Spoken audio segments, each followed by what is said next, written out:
इसके पहले हमने कबीरदास के दोहे, वृंदावन दास के दोहे अध्ययन कर चुके हैं। आज हम अर्थग्राह्यता प्रतिक्रिया के बारे में जानते हैं बच्चों। अर्थग्राह्यता प्रतिक्रिया, इसका यह उद्देश्य होता है कि आपने विषय को कहां तक समझा है, विषय की जानकारी कहां तक हुई है, इसका मूल्यांकन करने के लिए आप स्वयं मौखिक रूप से उत्तर दे सकते हैं और कुछ प्रश्नों का लिखित रूप में उत्तर देना चाहिए।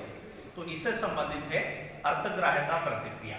अब देखते हैं, पहला प्रश्न है कबीर के बारे में बताइए। कबीरदास का परिचय मैंने बताया था, तो आपको बहुत अच्छी तरह से मालूम है। तो आप एक एक करके कबीर का परिचय अपने शब्दों में बता सकते हैं। दूसरा प्रश्न है अभ्यास का क्या महत्व है। अभ्यास का क्या महत्व है यह भी अच्छी तरह से बता सकते हैं आप लोग, क्योंकि यहाँ पर दिया गया है कि करत करत अभ्यास ते जड़मति होत सुजान। ये वृंदावन दास के दोहे में अच्छा से बताया गया था, क्योंकि निरंतर अभ्यास करने से आदमी ज्ञानी बनता है, निरंतर अभ्यास न करने से आदमी अज्ञानी बनता है।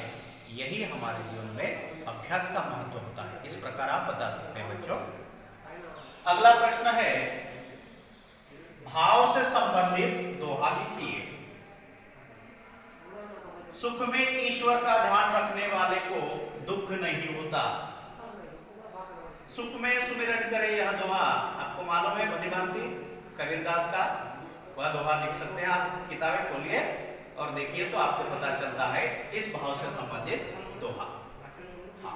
दूसरा प्रश्न है सज्जन के साथ रहने से सुख मिलता है। यह वृंदावन दास के दोहे से संबंधित है। तो आप क्या करना चाहिए, सुख में ईश्वर का ध्यान रखने वाले को दुख नहीं होता, इस भाव से संबंधित दोहा लिखना चाहिए।